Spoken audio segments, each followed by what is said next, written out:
இன்றைக்கி நம்ம ஹோட்டல் ஸ்டைலில் தக்காளி சூப்பு செய்ய போகிறோம். ஹோட்டலில் ஃபுட் கலர் வச்சு தான் தக்காளி சூப்பு செய்வாங்க. ஆனால் நம்ம வீட்டில் இருக்கிற பொருளை வச்சு தக்காளி சூப்பு செய்ய போகிறோம். வாங்க அதுக்கு தேவையான பொருளை பார்க்கலாம். 3 ஸ்பூன் நெய்,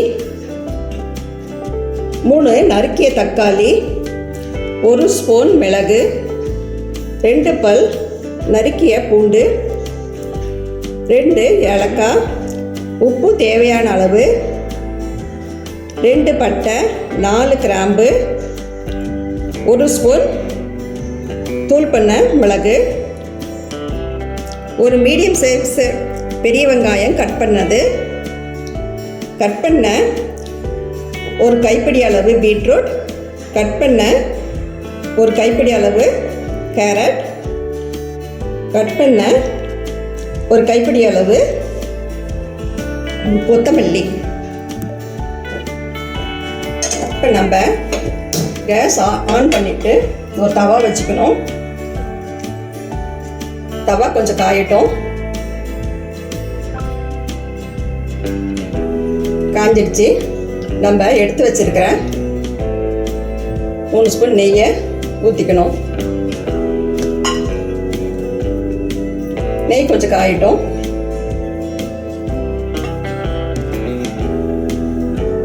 அதில் ஏலக்காய்,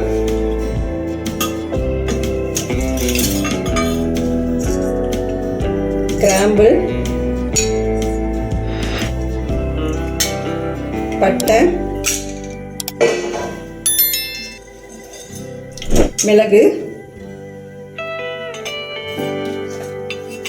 பூண்டு போட்டு கேஸ் ஹை ஃப்ளேமில் வச்சு கொஞ்சம் நேரம் வதக்கிக்கணும்.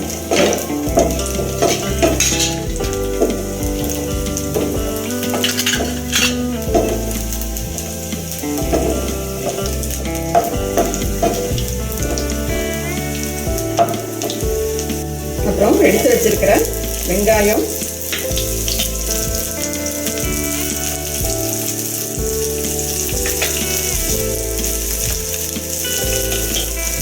தக்காளி,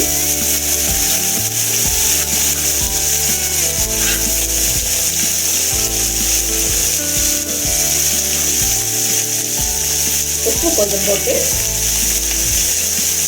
வதக்கிக்கணும். கொஞ்சம் உப்பு போட்டால் தக்காளி வெங்காயம் சீக்கிரமாக வெந்துடும். அதனால நம்ம உப்பு போட்டுக்கிறோம்.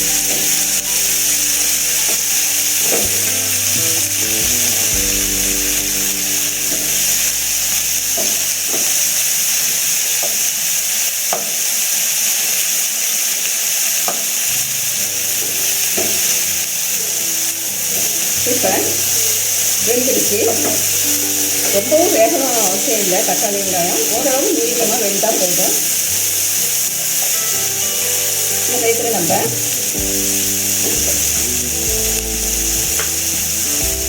எடுத்து வச்சிருக்கிறேன் கேரட், பீட்ரூட்டு போட்டுக்கணும்.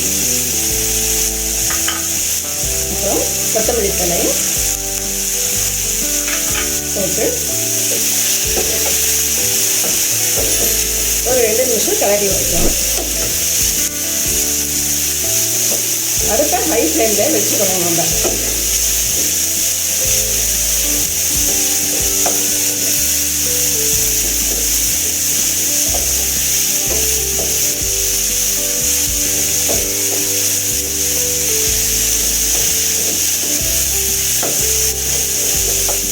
இது கொஞ்சம் நேரம் வேகட்டும்.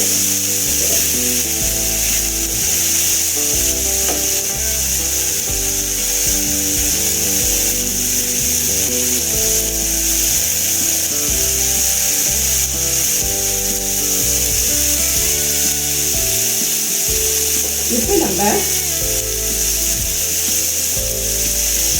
இந்த டம்ளர் அளவு 4 டம்ளர் தண்ணியை இதில் ஊற்றி கொதிக்க விடணும். நான் 4 டம்ளர் அளந்து தண்ணி வச்சிருக்கிறேன். இப்போ ஊற்றிடுறேன்.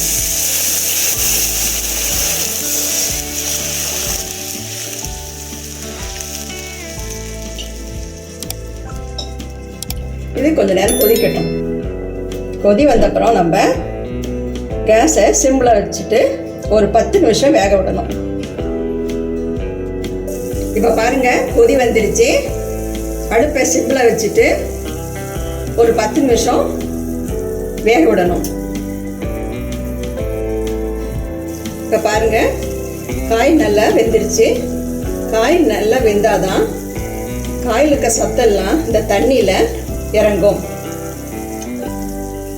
பாருங்க, நல்லா வெந்துருச்சு. இப்போ நம்ம இந்த தண்ணியை வடிகட்டிடணும். பாருங்க, காயெல்லாம் வடிகட்டியாச்சு, அது கீழே இறங்கிடுச்சு. இப்போ இந்த காயை ஒரு தட்டில் போட்டு ஆற வச்சிடணும். ஆறுனோட மிக்சியில் போட்டு நைஸாக அரைச்சிக்கணும். திருப்பியும் நம்ம வடிகட்டி வச்சுக்கணும். இப்போ கொதி வந்துடுச்சு. கேஸை சிம்மில் வச்சுக்கலாம். டேஸ்ட் பண்ணி பார்க்கலாம்.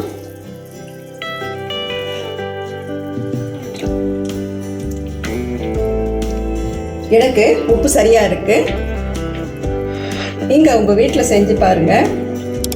இப்போ சூப் மேலே மிளகுத்தூள் தூவிக்கலாம்.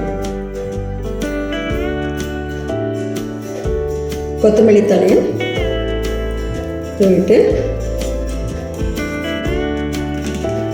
கலத்து கலக்கிட்டோம். இப்போ சுவையான தக்காளி சூப்பு ரெடி ஆயிடுச்சு. நீங்களும் உங்கள் வீட்டில் இதே மாதிரி செஞ்சு பாருங்கள். சித்ரா சமையலுக்கு சப்ஸ்கிரைப் பண்ணுங்கள், கமெண்ட் பண்ணுங்கள். மிக்க நன்றி. உணவே மருந்து. இந்த வீடியோ உங்களுக்கு பிடிச்சிருந்தா சித்ரா சமையலுக்கு லைக் பண்ணுங்க, ஷேர் பண்ணுங்க, சப்ஸ்கிரைப் பண்ணுங்க. உங்களுடைய கருத்துக்களை கமெண்ட் செக்ஷன்ல பதிவு பண்ணுங்க. உணவே மருந்து.